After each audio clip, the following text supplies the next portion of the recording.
تو یہ جو دنیا میں پڑھے لکھے لوگ پیدا ہو گئے ہیں، یہ بالکل ایسے علماء کی بات کو رد کرتے ہیں، اور حالانکہ سیدھے راستے کا علم کس کے پاس ہوتا ہے بھائی؟ علماء کے پاس ہوتا ہے، کیونکہ سیدھا راستہ اللہ نے صرف پیغمبروں کو بتایا ہے، اور پیغمبروں سے جو علم حاصل کرنے والے لوگ ہیں سینہ بسینہ، وہ کون لوگ کہلاتے ہیں؟ وہ علماء کہلاتے ہیں۔ دل بنانا، دل کا سدھر جانا، یہ کوئی سائنٹسٹ نہیں بتائے گا آپ کو۔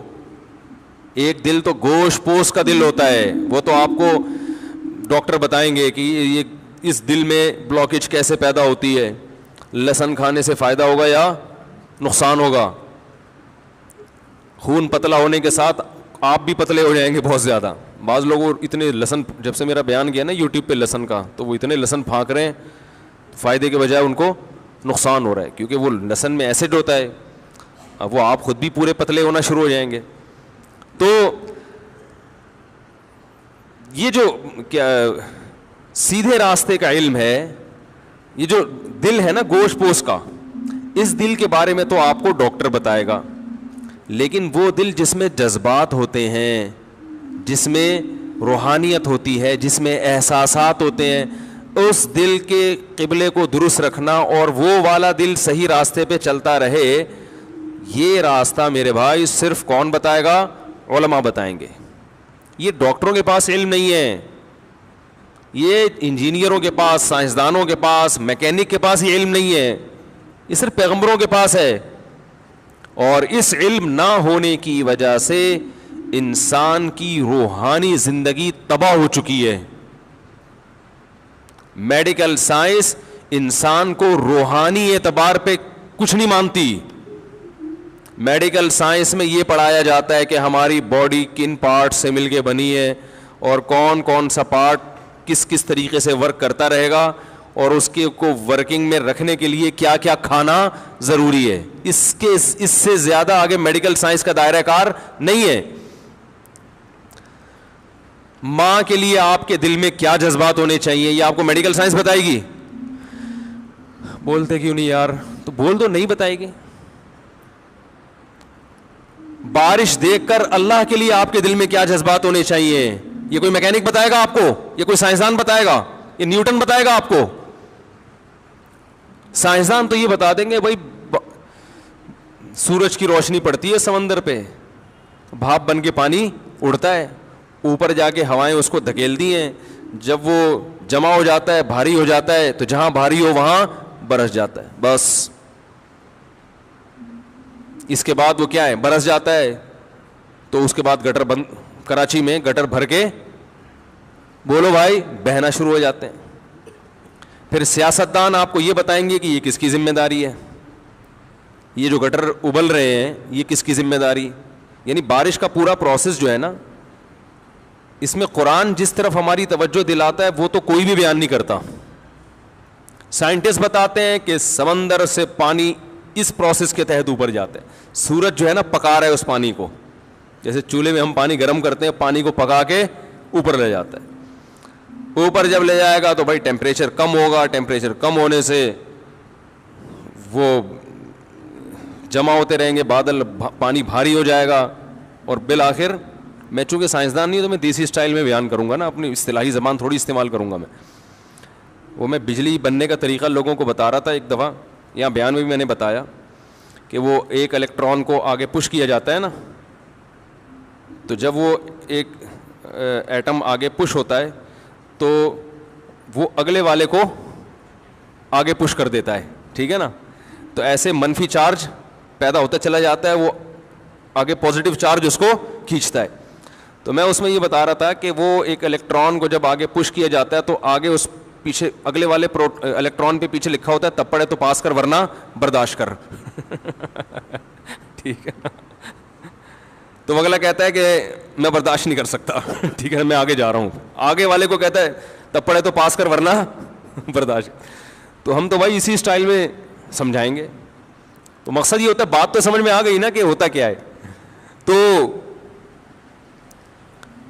ہاں ہماری جو اپنی فیلڈ ہے جو ہم مدرسوں میں پڑھاتے ہیں اس میں ہمارا اسٹائل پھر یہ نہیں ہوتا، وہ اسٹائل پھر ڈاکٹروں کی انجینئروں کی سمجھ میں بھی نہیں آتا, وہ اصطلاحات ہوتی ہیں. تو اللہ تعالیٰ نے, ہاں میں یہ عرض کر رہا تھا کہ سورج سے ابھی دیکھو پھر ماشاءاللہ تیز بارش شروع ہو گئی. اللہ تعالیٰ اس کو کراچی والوں کے حق میں رحمت بنا دے. بارش خوب یاد رکھے, اللہ کی رحمت ہے. یہ جو کراچی میں بارش کی وجہ سے عذاب آیا ہوا ہے, یہ حکومت کی نااہلی کی وجہ سے آیا ہوا ہے. ابھی میں نے کراچی کے فضائل پر ایک بیان کیا, اس میں بعض لوگوں کے کمنٹس تھے کہ گٹر ابل رہے ہیں, کچرا کنڈی بنا ہوا ہے. تو بھائی یہ بنا ہوا نہیں ہے, بنایا گیا ہے, سمجھ رہے ہیں. اور اللہ کی رحمت ہے, بارش کی وجہ سے حکومت کی نااہلی بھی الحمدللہ سامنے آ رہی ہے. دیکھو پاکستان کا سب سے بڑا شہر, پاکستان کو سب سے زیادہ کھلانے پلانے والا شہر, اس شہر کا حال کیا کیا ہوا ہے. اور یہ بھی یاد رکھیں, بارش سے جو نقصانات ہوتے ہیں وہ نقصانات بارش نہ ہونے سے جو نقصانات ہو نا اس سے بہت کم ہوتے ہیں. بارش ہونے سے جو نقصانات ہیں, گٹر ابلیں گے, تھوڑی بہت بیماریاں پھیلیں گی, یہ کم ہے. لیکن جو نہ ہونے کا نقصان ہے وہ بہت خطرناک ہے. تو بارش اللہ کی قدرت ہے جو یہ بتاتی ہے کہ رزق کی ذمہ داری کس نے لی ہے بھائی, اللہ نے. اور وہ چھپڑ پھاڑ کے روزی دے گا.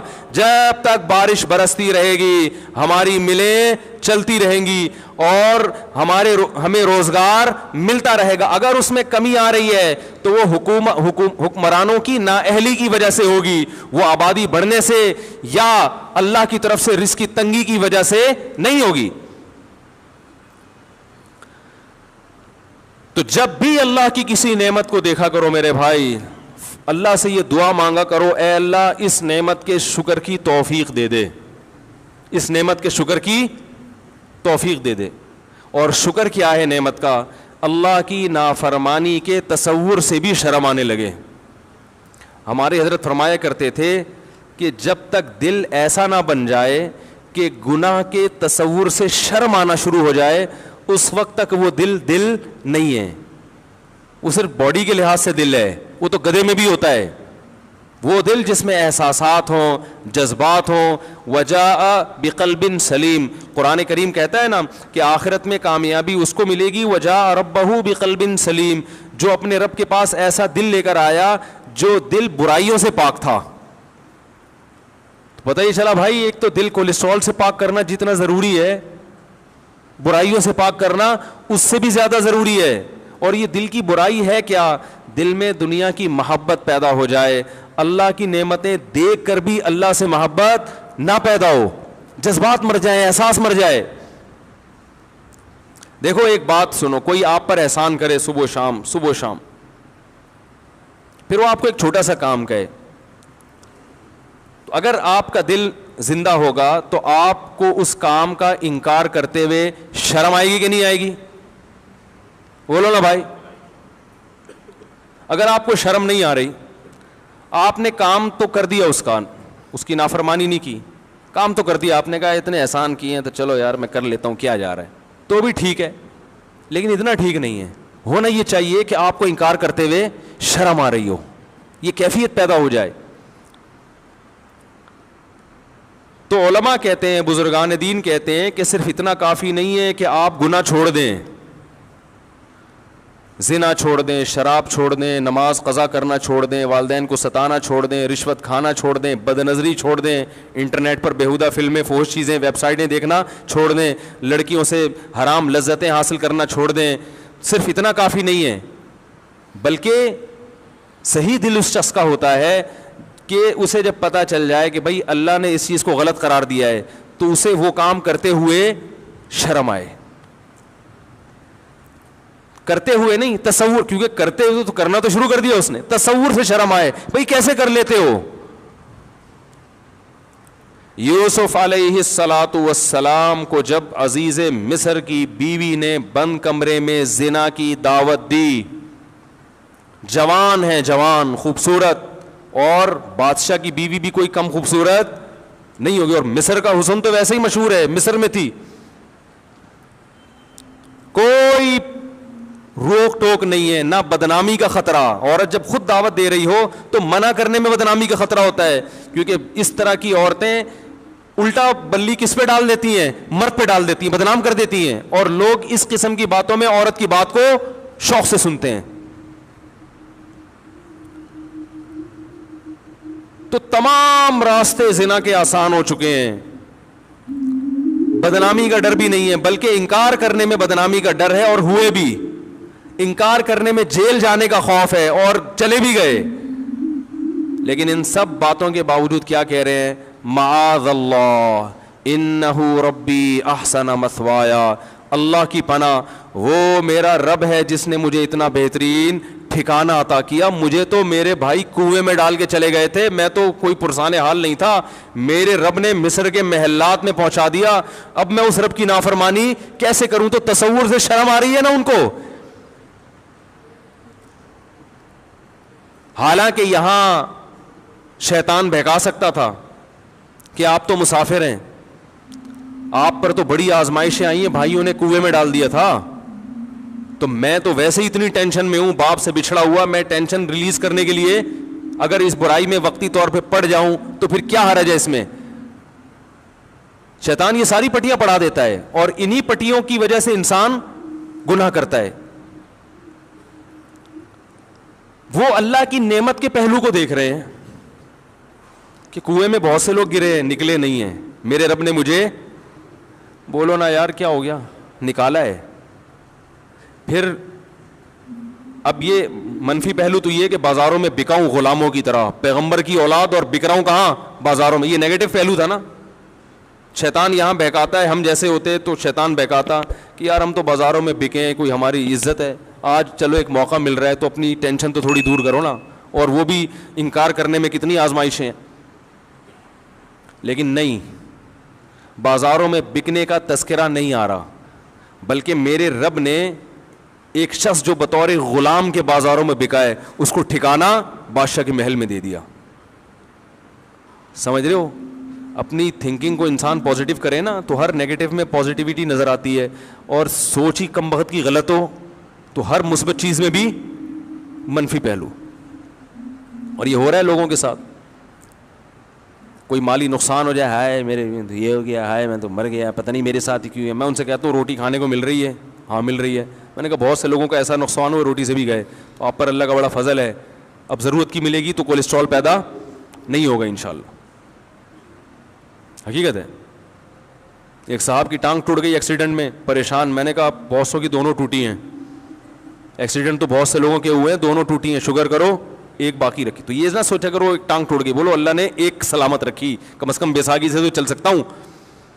اور جس کی دونوں ٹوٹ گئی وہ کیا سوچے گا؟ ہاتھ باقی ہیں, ٹھیک ہے نا, زندگی باقی ہے. جو منفی سوچ رکھنے والا آدمی وہ کبھی بھی خوش نہیں رہتا, اور اللہ بھی خوش نہیں ہوتے اس سے. رسول اللہ صلی اللہ علیہ وسلم نے فرمایا, اللہ تعالیٰ کا ارشاد ہے, انا عند ظن عبدی بی, کہ بندہ میرے بارے میں جیسا گمان رکھتا ہے میں اس کے ساتھ ویسا ہی معاملہ رکھتا ہوں. وہ اگر سمجھتا ہے اللہ میرے ساتھ غلط کر رہا ہے تو پھر تمہارے ساتھ غلط ہی ہوگا, اور اگر تم سمجھتے ہو اللہ میرے ساتھ اچھا کر رہا ہے تو اس غلط میں بھی اچھا ہو جائے گا, اللہ اس میں برکت رکھ دے گا. تو یوسف علیہ الصلوۃ والسلام کیا کہہ رہے ہیں کہ میرے رب نے مجھے ایسا ٹھکانہ دے دیا, معاذ اللہ, اللہ کی پناہ, احسن مثوایا, ایسا بہترین ٹھکانہ دیا. حالانکہ وہ جھونپڑی میں بھی رہتے تو یہی کہتے, لیکن جو جو نعمتیں ملی ہیں ان کو کیا کر رہے ہیں؟ ہائی لائٹ کر رہے ہیں ان کو. انہ ربی احسن مثوایا. اللہ کو آپ کا یہ جملہ کتنا پسند آیا, کتنا پسند آیا. اللہ فرماتے ہیں ہم نے یوسف کو برائی سے بچایا, کذالک لنصرف عنہ السوء والفحشاء, اس طرح ایسا ہوا تاکہ ہم ان کو برائی سے ہم نے ان کو پھیر دیا, اس لیے کہ وہ ہمارے مخلص بندوں میں سے تھے. تو انسان جب کوشش کرتا ہے تو اللہ کی مدد بھی اس کے ساتھ شامل ہوتی ہے. زانی دنیا میں بہت گزرے ہیں, آج بھی لوگ ذرا ذرا سی بات پہ زنا کر لیتے ہیں. زنا ہمارے معاشرے میں بہت تیزی سے پھیل رہا ہے, کیونکہ ہماری حکومتوں کی پالیسیاں ایسی ہیں کہ وہ عفیف اور پاک دامن معاشرہ چاہتے ہی نہیں ہیں. ابھی جو گورنر نے قانون پاس کیا تھا نا عبایا کا اسکولوں میں, ہمارے ایک استاد سے اس گورنر صاحب کی بات ہوئی, انہوں نے بتایا کہ وہ گورنر کہہ رہا ہے میں اکیلا لڑ رہا ہوں اور میرا ساتھ دینے والا ایک آدمی بھی نہیں ہے. ظاہر ہے بیچارے کو ہتھیار ڈالنے پڑے, سب لوگوں نے مخالفت کی, جتنے بھی ہمارے حکومت میں نمائندے بیٹھے ہوئے ہیں سب نے عبایا کی مخالفت کی. تمہارا کیا جا رہا تھا یار, اگر وہ بچیاں عبایا پہن لیں تمہیں کیا تکلیف ہو رہی ہے اس سے؟ وہ گورنر یہاں تک بیچارہ اتنے پریشان ہوئے, وہ گورنر صاحب وہ کہنے لگے کہ میں نے ارادہ کیا میں استعفیٰ دے دیتا ہوں. ایک عبایا کا قانون جس میں نہ کوئی دیوبندی, بریلوی, اہل حدیث کوئی اختلاف نہیں ہے, شیعہ بھی مانتے ہیں, سب مانتے ہیں, اور ساری دنیا مانتی ہے کہ پاکستان اسلام کے نام پہ وجود میں آیا ہے. اگر قائد اعظم رحمہ اللہ تعالی اس وقت اسلام کا نام استعمال نہ کرتے پاکستان وجود میں نہ آتا. تو یہ ناشکری ہے یا نہیں ہے کہ اللہ نے جب آپ کو ایک نعمت دے دی, آپ کو ایک کنٹری دے دیا, اللہ نے اپنا کام کر دیا, اور آپ, اللہ نے جو آپ کی ذمہ داری لگائی تھی آپ وہ پورا کرنے کے لیے تیار نہیں ہے. ایک قانون پاس ہونے کے بعد ختم ہو رہا ہے, تو بس زلزلے نہیں آئیں گے تو کیا آئے گا میرے بھائی؟ تباہی نہیں آئے گی تو غربت, مہنگائی. دیکھو مسلم کنٹریز کو غیر مسلم پر قیاس مت کرو, ان کی کامیابی کے اصول کچھ اور ہیں, ہماری کامیابی کے اصول کچھ اور ہیں. بنی اسرائیل پیغمبروں کو مانتے تھے, جب انہوں نے پیغمبروں کی نافرمانی کی اللہ نے غلام بنا دیا, اور فرعون پیغمبروں کو شروع سے ہی نہیں مانتا تھا, اس کو اللہ نے حکومت دے دی تھی. وہ تو پہلے سے نافرمان تھا, مگر پھر بھی مصر میں فرعون کو ایک تھوڑی تھا, فرعون تو بہت سارے تھے, انہیں کی حکومت تھی. حالانکہ وہ تو بنی اسرائیل سے بڑا نافرمان تھا, وہ تو کہتا تھا میں رب ہوں, پھر بھی اللہ نے فرعون کو حکومت دی. اور بنی اسرائیل جو اللہ کو مانتے ہیں مگر اللہ کی نافرمانی کرتے ہیں, اللہ نے ان کو کیا بنا دیا؟ غلام بنا دیا. پھر جب بنی اسرائیل موسیٰ علیہ السلام کی دعوت پر لبیک کہتے ہیں اور پھر شریعت کو فالو کرتے ہیں, پھر اللہ انہیں دوبارہ فرعون پر حکومت عطا کرتے ہیں. کافر کتنا بھی اللہ کا نافرمان بن جائے, کیسا باغی بن جائے, وہ دنیا میں کامیاب ہو سکتا ہے, مسلمان خدا کی قسم کامیاب نہیں ہو سکتا, ذلیل در ذلیل در ذلیل ہوتا رہے گا. ہمارے لبرل حکمران سمجھتے ہیں کہ ہم عبایا کا قانون ختم کر کے, کو ایجوکیشن کو بحال کر کے, ملک میں اس طرح کا ماحول پیدا کر کے جو بڑی طاقتیں ان کو خوش کر لیں گے, ان سے قرضے مل جائیں گے اور ملک ترقی کرے گا. نہیں کرے گا, آپ کا تشخص ختم ہو جائے گا, آپ دنیا میں ذلیل سمجھے جاؤ گے, غلام سمجھے جاؤ گے. دنیا کہے گی نہ یہ ادھر کے ہیں اور نہ ادھر کے.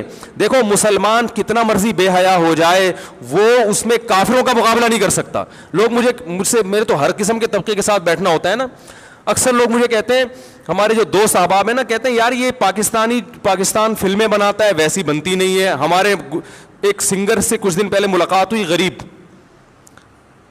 تو میں نے کسی دوست سے پوچھا, میں نے کہا یہ تو سنگر ہے بھائی, اس کو تو پیسہ ہونا چاہیے. انہوں نے کہا پاکستان کے سنگروں کے پاس پیسہ, بولو بھائی, نہیں ہوتا. یہ اس طرح سے ناچ ہی نہیں سکتے جیسے ہندو ناچتے ہیں, یہ اس طرح کی فلمیں بنا ہی نہیں سکتے جیسی. تو میں نے کہا بھائی وہ بے حیائی کی وجہ سے اگر ان کو ترقی ہو رہی ہے تو یہ بھی کہہ رہی ہے یہ وہ اس اسٹائل میں بے حیائی بھی نہیں پھیلا سکتے, پکڑے جاتے ہیں.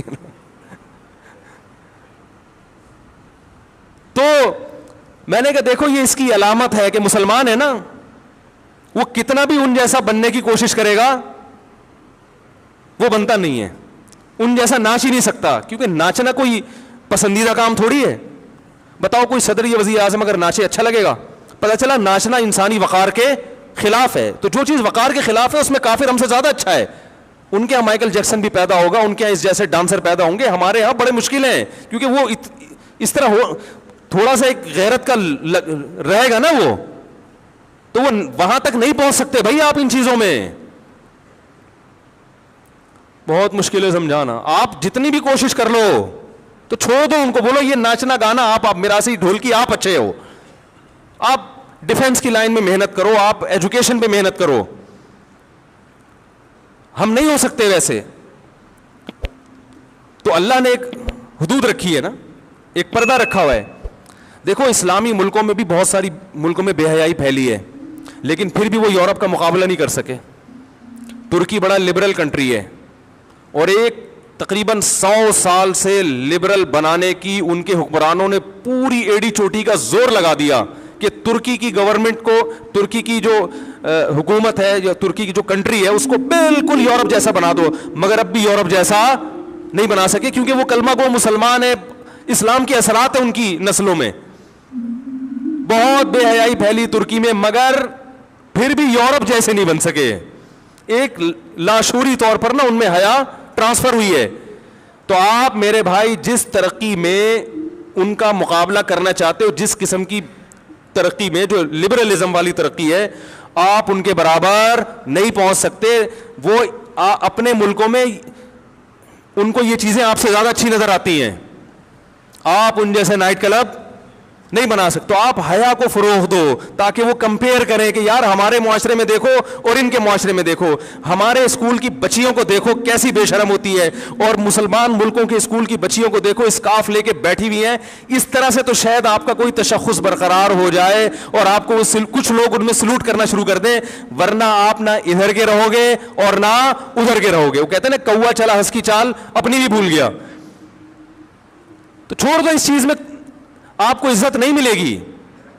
عرب کنٹریز کا بھی یہی حال ہے, بے حیائی کو پھیلا دیا تو کیا ان عربوں کی عزت ہو رہی ہے دنیا میں؟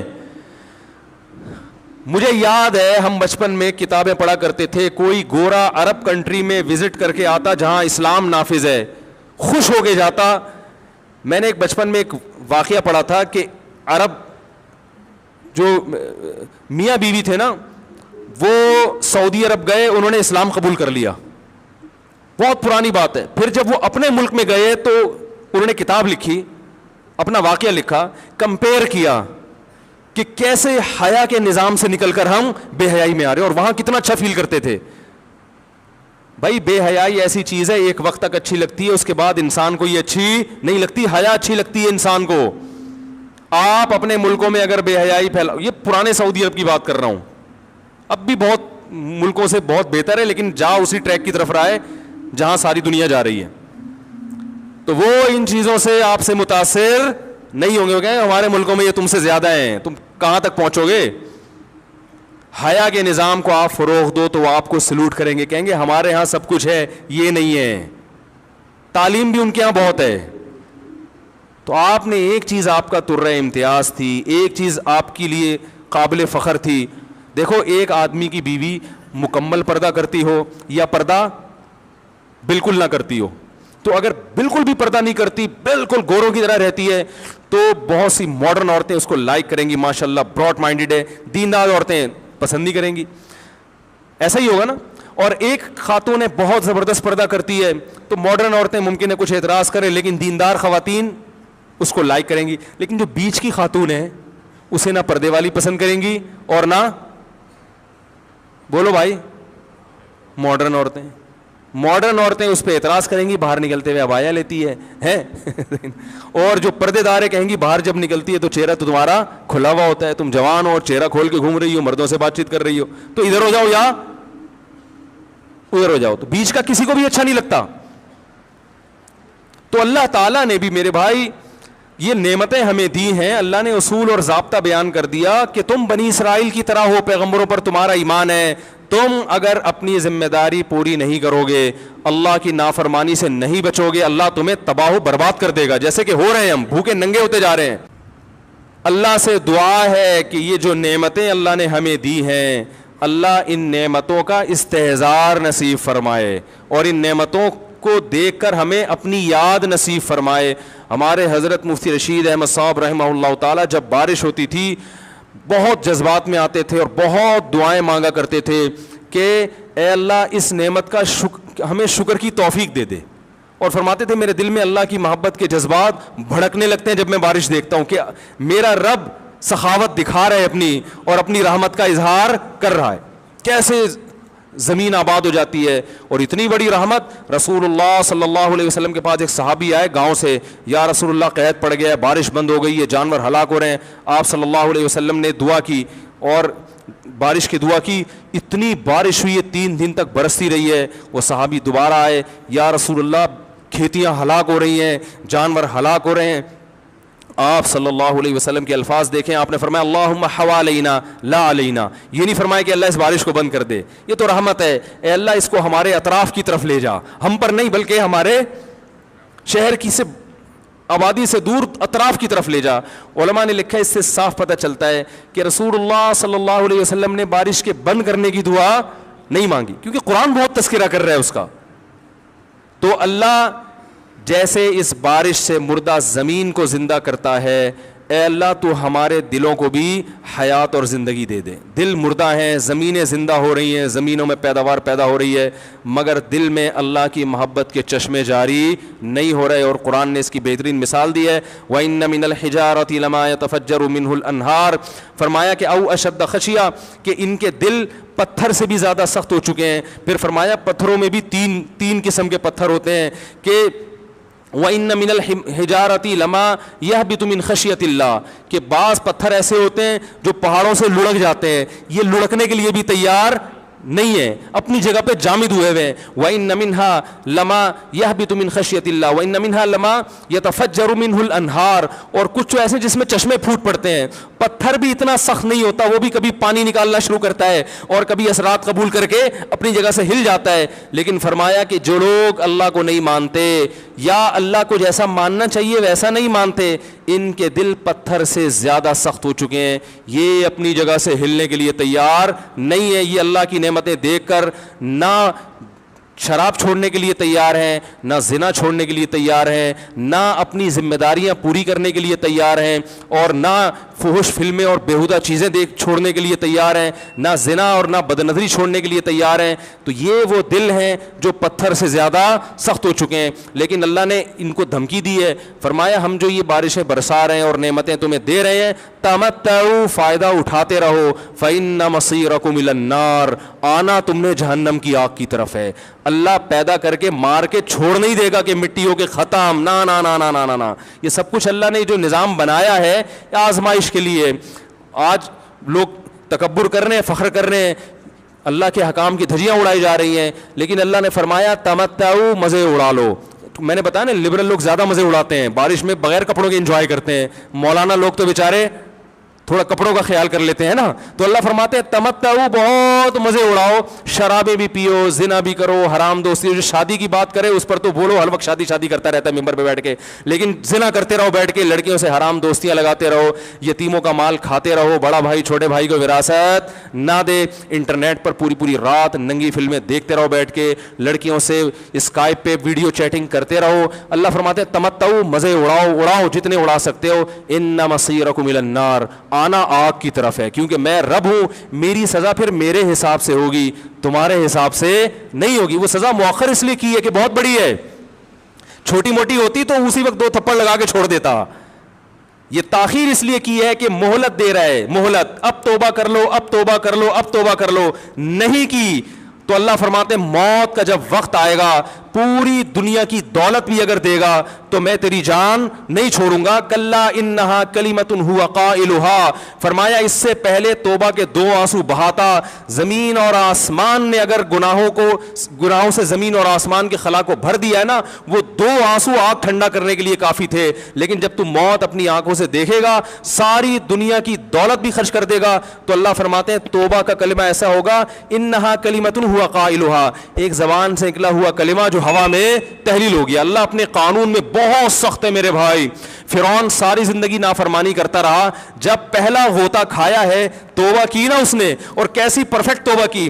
کہنے لگا آمنت انہ لا الہ الا الذی آمنت بہ بنو اسرائیل، یہ نہیں کہ میں اللہ پر ایمان لایا، کیونکہ اللہ کے مفہوم میں فرق ہو سکتا ہے اپنے آپ کو اللہ کہہ رہا ہو. پوری تشریح شرح کے ساتھ، حاشیے کے ساتھ کہہ رہا ہے کہ میں اس رب پہ ایمان لایا جو ایک غلام قوم کا رب ہے.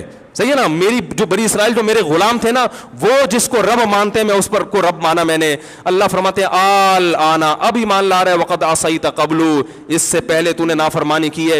ایسا عبرت کا نشان بناؤں گا، فالیوم ننجیک ببدنک لتکون لمن خلفک آیا، تو مر جائے گا تیری باڈی سلامت رہے گی، آنے والے لوگ قیامت تک تیری باڈی کو دیکھ کر عبرت حاصل کرتے رہیں گے کہ یہ ہے جس نے زمین پر ایسی حکومت کی کہ اس کی حکومت کے کھوٹے زمین پہ گڑ گئے. آج کیسا عبرت کا نشان بنا ہوا ہے، کیسا پڑا ہوا ہے، مسالے لگا لگا کے تو اس کو محفوظ رکھا جا رہا ہے. اور اللہ فرماتے ہیں یہ تو اس کی باڈی ہے جو تمہیں نظر آ رہی ہے، اس پر گزر کیا رہی ہے ہم تمہیں بتاتے ہیں. النار، آگ ہے، یعرضون علیہا غدوا وعشیا، جس آگ پر صبح اور شام اس کو جلایا جاتا ہے. وَيَوْمَ تَقُومُ السَّاعَةُ, اور جب قیامت قائم ہوگی, أَدْخِلُوا آلَ فِرْعَوْنَ أَشَدَّ الْعَذَابِ, اللہ فرمائیں گے کہ ہم حکم دیں گے فرشتوں کو کہ فرعون کو اس سے سخت عذاب میں ڈال دو.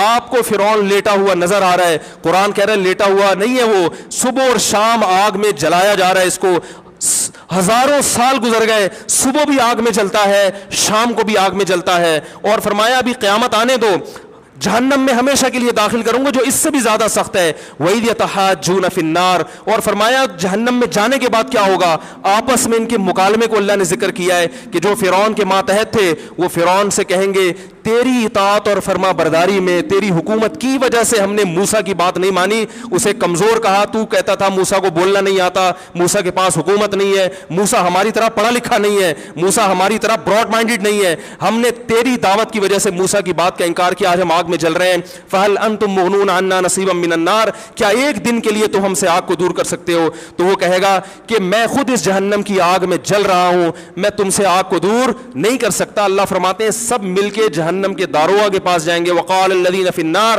لخزنۃ جہنم ادعوا ربکم, کہ فرشتوں سے کہیں گے تم اللہ سے دعا کرو کہ کچھ عذاب میں تخفیف ہو جائے, کچھ مہلت مل جائے. تو فرشتے جواب میں کہیں گے کہ کیا تمہارے پاس ڈرانے والا نہیں آیا تھا, موسیٰ کلیم اللہ جس سے اللہ کوہ طور پہ ہم کلام ہوا کرتا تھا, اس نے تمہیں ڈرایا نہیں تھا کہ تم اللہ کی نافرمانی چھوڑ دو؟ کہیں گے قالوا بلا, وہ کہیں گے ضرور. اللہ فرمائیں گے پھر اعلان ہوگا فادعوا وما دعاء الکافرین الا فی ضلال, فرشتے کہیں گے اللہ نے ہم پر پابندی لگائی ہے تمہاری سفارش کرنے پر, تم خود اللہ کو پکارو. اللہ فرماتے آج ان کی پکار بیکار جائے گی, کوئی اسے سننے والا نہیں ہوگا. دیکھو جب تک جسم میں روح ہے, ایک دفعہ انسان توبہ کے آنسو بہا دے, ایک دفعہ اللہ سے کہہ دے کہ اے اللہ مجھ سے جو جرم ہوا, اگر کسی نے زنا کیا ہے ایک دفعہ کہہ دے اے اللہ آئندہ نہیں کروں گا. اگر کسی نے شراب پی ہے ایک دفعہ کہہ دے